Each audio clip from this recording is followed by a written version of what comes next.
사랑하는 여러분, 지난밤도 평안하셨습니까? 월요일 새 아침이 밝아옵니다. 오늘도 새벽 예배를 주님과 함께 새 하루를 여시는 여러분 모두 위해 주님께서 주시는 평강이 함께 하시기를 바랍니다. 오늘 함께 나눌 은혜의 말씀은 욥기서 13장 1절에서 12절 말씀입니다. 우리 함께 봉독하겠습니다. 나의 눈이 이것을 다 보았고 나의 귀가 이것을 듣고 깨달았느니라. 너희 아는 것을 나도 아노니 너희만 못하지 않느니라. 참으로 나는 전능자에게 말씀하려 하며 하나님과 변론하려 하노라. 너희는 거짓말을 지어내는 자요 다 쓸모없는 의원이니라. 너희가 참으로 잠잠하면 그것이 너희의 지혜일 것이니라. 너희는 나의 변론을 들으며 내 입술의 변명을 들어보라. 너희가 하나님을 위하여 불의를 말하려느냐 그를 위하여 속임을 말하려느냐. 너희가 하나님의 낯을 따르려느냐 그를 위하여 변론하려느냐. 하나님이 너희를 감찰하시면 좋겠느냐 너희가 사람을 속임같이 그를 속이려느냐. 만일 너희가 몰래 낯을 따를진대 그가 반드시 책망하시리니 그의 존귀가 너희를 두렵게 하지 않겠으며 그의 두려움이 너희 위에 임하지 않겠느냐.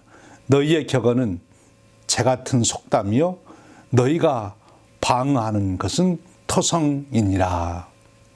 이 말씀은 사랑의 하나님께서 그의 사랑하는 자녀들에게 주시는 은혜의 말씀입니다. 오늘 우리가 읽은 욥기 13장은 앞에서 읽은 내용과 전체적인 흐름은 비슷합니다. 그런데 우리가 면밀하게 살펴보면 욥의 또 하나의 깊은 신앙을 우리가 발견하게 됩니다. 앞에서 그동안 자기 친구들을 향하여 변론해오던 그런 입장을 조금 바꾸어서 다른 입장에서 지금 그가 변론을 하고 있는 것을 보게 됩니다. 우리가 읽은 이 13장은 욥의 세 친구 중 세 번째로 나온 친구 이 소발에 대한 욥의 변명 또 욥의 반론이죠. 이 소발에 대한 욥의 반론은 12장부터 시작이 되는데 이 13장 그리고 14장까지 이어지게 됩니다. 오늘 우리가 읽은 이 13장에서 우리는 욥의 중요한 신앙을 우리가 보게 됩니다. 어떻게 그 어려운 환난을 욥이 과연 견딜 수 있었던가. 바로 이 13장에서 보여주는 욥의 신앙을 통해서 이와 같은 욥의 신앙이 이런 시련을 그가 이겨낼 수 있도록 견뎌낼 수 있도록 붙들어 주었다. 이렇게 우리가 보게 된 것입니다.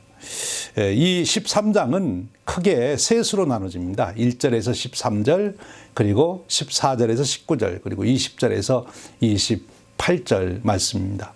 오늘 이 아침에는 우리가 1절에서 12절까지 말씀을 주로 살펴보고 15절의 말씀만 결론으로 우리가 나누려고 합니다. 1절에서 이어지는 1절, 2절 그리고 사실은 3절이 끼어드는 것 같고 4절로 이제 건너뛰게 되는데요. 다시 한번 보면 이렇습니다. 나의 눈이 이것을 다 보았고 나의 귀가 이것을 듣고 깨달았느니라. 너희 아는 것을 나도 아노니 너희만 못하지 않으리라. 너희는 거짓말을 지어내는 자요 다 쓸모없는 의원이니라. 이렇게 말합니다. 너희가 지금 나에 대해서 하는 말은 다 거짓말이고 쓸모없다는 거지요. 돌팔이 의사가 이야기하는 것과 같다. 이제 그렇게 말을 하고 있는 것입니다. 여러분 돌팔이 의사는 어떤 의사죠? 돌팔이 의사도 때로는 병을 고칩니다. 뭐 기가 막히게 고칠 때도 있습니다. 그런데 이제 문제는 종합적으로 질병에 대한 진단이 없고 이제 판단이 없기 때문에 큰 사고를 낼 수가 있다는 거지요. 지금 욥이 그의 친구들에게 지금 하는 반론이 그겁니다. 너희들이 하는 말이 어떤 경우에는 맞을 수 있지만 그러나 내 경우에는 맞지 않는다. 너희들은 지금 전반적인 것을 기초적인 것을 근본적인 것을 제대로 모르고 지금 너희들이 아는 것만 가지고 내 경우를 진단하고 그렇게 말하는데 너희들이 틀렸다. 돌팔이 의사 같은 것이다. 그렇게 지금 반론하고 있는 것입니다. 그러면서 그가 1절에 그렇게 얘기하지 않습니까? 너희들 아는 것을 나도 다 알고 있다. 13장 1절에 나의 눈이 그것을 다 보았고 나의 귀가 이것을 듣고 깨달았느니라. 욥도 보통 사람이 아니죠. 지금 욥의 친구들도 당시에 철학자고 소위 신학자라고 볼 수 있는데 욥도 그만큼 공부를 하고 생각을 한 사람이라는 거죠. 자기 자신도. 그래서 지금 욥의 친구들이 하는 그 유대인들의 고전적인 지혜를 다 알고 있다는 거예요. 그들의 주장의 핵심 내용이 뭡니까? 내가 이렇게 어려움 당하는 것은 내가 죄져서 그런 거니까 빨리 죄를 회개하라. 이제 그런 건 아니었습니까? 그러니까 욥은 지금 친구들에게 나도 그거는 다 알고 있다. 그런데 너희들은 지금 일부분만 알고 그러는 것인데 나한테는 적용이 안 된다. 그렇게 말하고 있는 것입니다. 친구들이 잘 모르고 있는 점이 있다는 거예요. 그래서 우리가 여기서 하나 이제 보게 되는 것은 욥의 친구들이 이해하는 하나님과 욥이 이해하는 하나님이 다르다 하는 것을 우리가 발견하게 돼요. 또 욥의 친구들이 이해하는 하나님의 뜻과 욥이 이해하는 하나님의 뜻이 다르다 하는 것입니다. 하나님에 대한 이해가 다르다. 참 중요한 문제예요. 우리가 신앙이 성숙해 간다 하는 것은 하나님에 대한 이해가 점점 깊어지고 점점 폭넓어진다. 그것이 사람의 신앙이 성숙되어 가는 것이고 그 신앙의 성숙에 따라 그의 인격도 성숙해 가는 것입니다. 그러니까 사람이 하나님을 얼마만큼 깊이 얼마만큼 폭넓게 이해하느냐가 그 사람의 신앙, 그 사람의 인격과도 관련이 돼 있다 하는 거지요. 지금 욥이 말하면 이 친구들은 지금 이런 격인 거예요. 우리가 그 어려서 읽은 장님들이 코끼리 만지고 하는 얘기가 있지 않습니까? 다리를 만진 사람은 코끼리는 기둥 같다 그러고 몸을 만진 사람은 벽이 같다 그러고 이러는데 다 일부분만 보고 하는 거죠. 지금 욥의 친구들에게 하는 말은 너희들은 바로 그런 것이다. 너희들이 하나님을 제대로 모르고 너희들이 아는 것만 가지고 지금 나에게 적용하려고 하는데 그게 잘못됐다. 그렇게 얘기하는 거죠. 여기서 우리는 신앙의 중요한 모습, 신앙이란 뭐냐?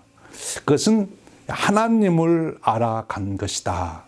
하나님을 점점 더 깊이, 점점 더 폭넓게 알아가는 것이다. 그것입니다.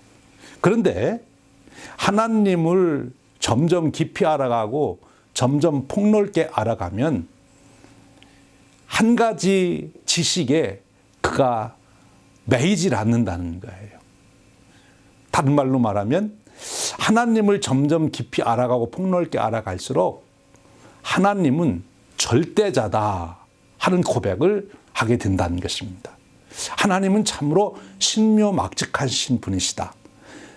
그것도 넘어서면 하나님은 절대자다. 하나님이 절대자라고 하는 말의 뜻은 무엇입니까?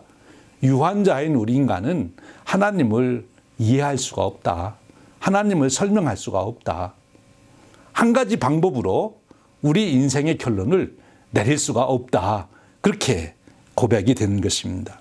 그러니까 하나님을 점점 깊이 폭넓게 너희들이 안다면 지금 너희들이 그렇게 말할 수 없다.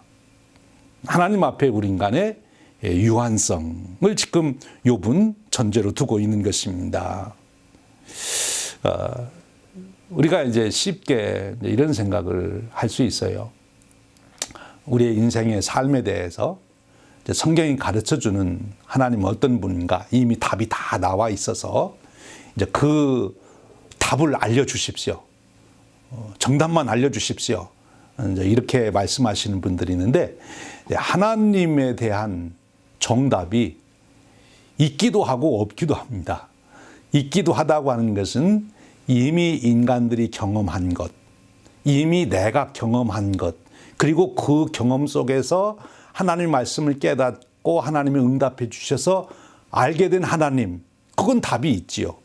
그러나 내가 새로운 환경, 새로운 처지에 가면 우리는 하나님에 대해서 또 한 번 다시 알아봐야 되는 거예요. 이미 과거에 경험하고 내가 알고 있는 지식 안에 있는 하나님이 더 이상 아닐 수 있다는 거죠. 하나님은 참으로 절대자이십니다. 그래서 내가 새로운 환경, 새로운 처지에 가면 거기에서 다시 하나님을 우리가 알아야 된다 하는 것입니다. 그래서 하나님에 대한 질문이 계속돼야 되는 거예요. 그건 두 가지 차원에서요. 개인적으로도 우리가 어려서 주일학교 다닐 때부터 시작해서 나중에 천국의 부름을 받는 죽는 순간까지 하나님에 대한 질문은 우리에게 끝나서는 안 되는, 계속 하나님을 더 깊이 더 폭넓게 알아가는 과정, 그것이 건전한 신앙이고 성숙되어가는 신앙이다 하는 것입니다. 또 역사적으로는 한 개인이 알았던 신학에 머물지 않고 계속 인류의 역사가 새로운 일을 만나고 인류 역사에 새로운 사건이 일어날 때마다 하나님에 대한 질문이 있고 그 하나님에 대한 이해가 새로워져야 된다는 거죠. 그것이 성숙되어 가는 거예요. 하나님은 한 번에 우리 인간들에게 다 드러냈어. 그래서 우리가 인간이 한꺼번에 하나님을 내가 안다. 내가 뭐 열흘 동안 머리를 싸매고 하나님 생각하면 하나님에 대한 건 내가 다 정리할 수 있다. 절대 그렇지 않습니다. 하나님은 그렇게 작으신 분이 아니죠. 하나님은 절대자이십니다. 그래서 우리가 인생을 살아가며 계속 하나님을 알아가야 되는 것이고 또 인류의 역사가 계속되면서 새로운 사건, 새로운 일이 있을 때마다 하나님은 누구신가? 하나님은 어떤 분이신가를 더 깊이 폭넓게 알아가는 것. 이것이 바로 올바른 신앙. 지금 욥은 그런 신앙의 자세를 가지고 있는 거예요. 지금 욥의 친구들은 어떻습니까? 이미 자기들이 알고 있는 딱 한 가지 틀. 그거 가지고 욥을 지금 진단하고 욥을 죄인이라고 빨리 죄를 회개하라고 그래서 벌 받는다고 이야기하는데 맞지 않잖아요. 돌팔이 의사.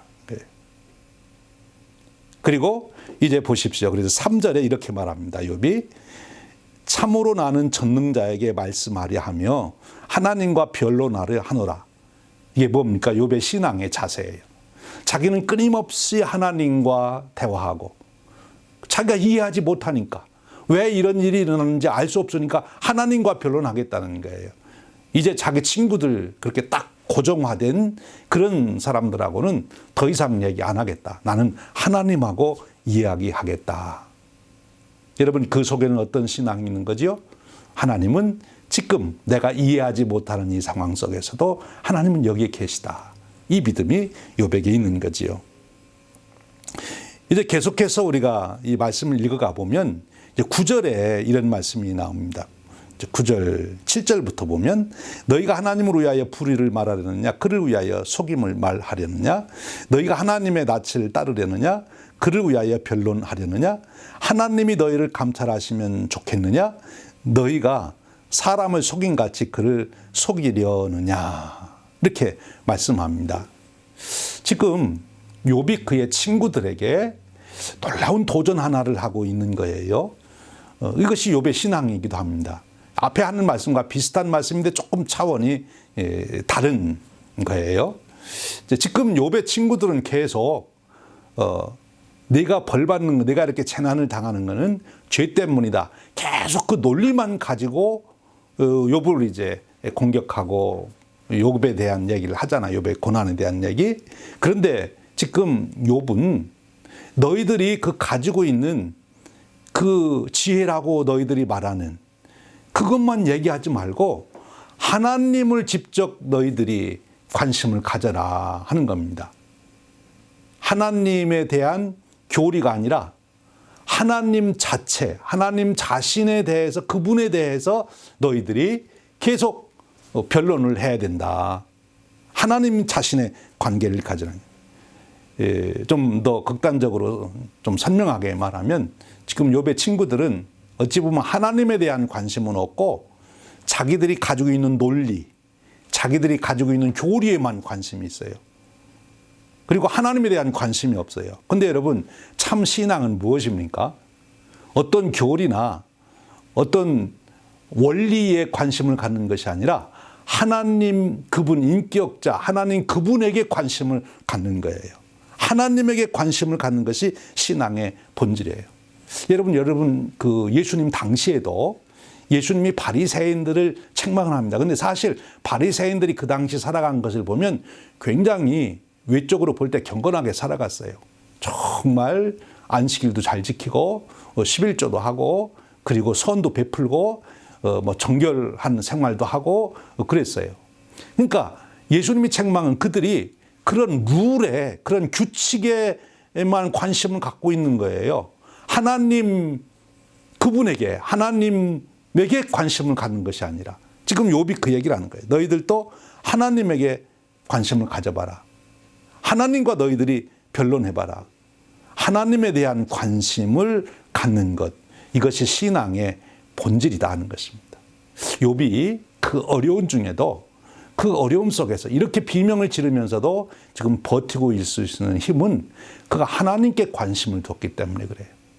하나의 어떤 원리, 하나의 어떤 사상, 뭐 거기에 관심을 둔 것이 아니고 하나님 그분에게 관심을 두었기 때문에 그렇습니다.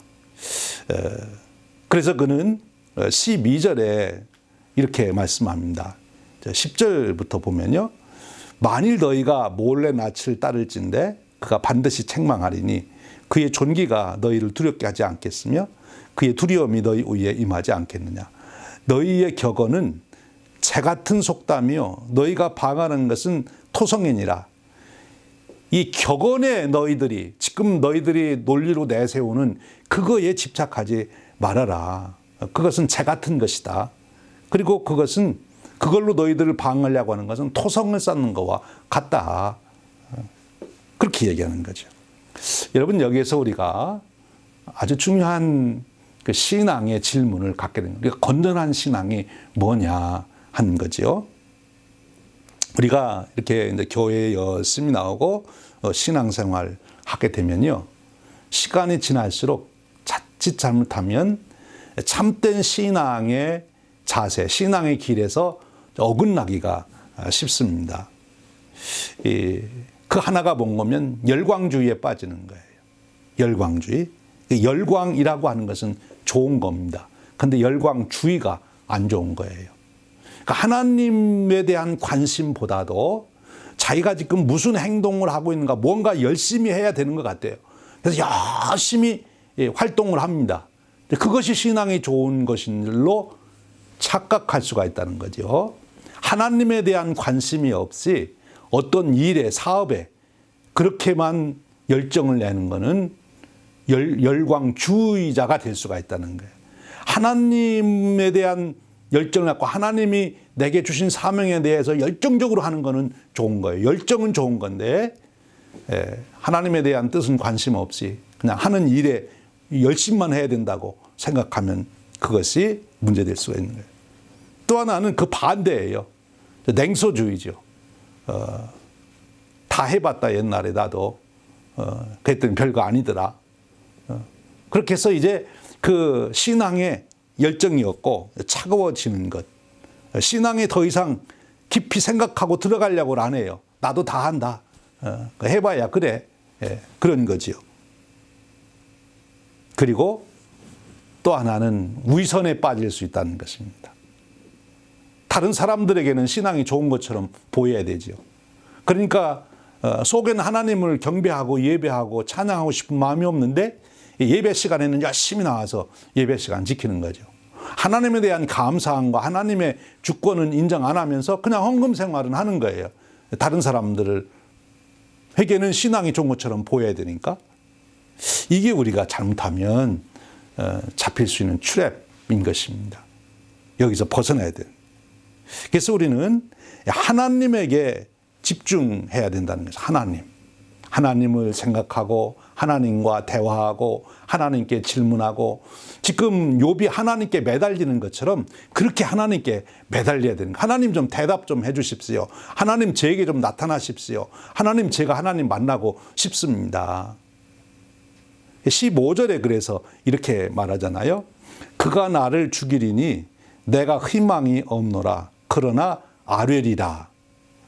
이 말씀이 무슨 뜻인지 언뜻 읽으면 잘 이해가 안 되실 거예요. 이 말씀을 그 원문에 맞게 잘 좀 번역을 하면 이런 뜻입니다. 하나님이 나를 죽여도 나는 그로부터 떠나지 않을 것이며 그를 항상 바랄 것이다. 하나님이 나를 죽여도 나는 하나님을 안 떠난다. 이것입니다.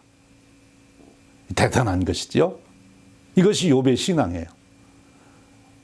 하나님이 자기를 죽여도 자기는 하나님을 안 떠난대요. 그리고 끝까지 하나님하고 이야기하겠대요.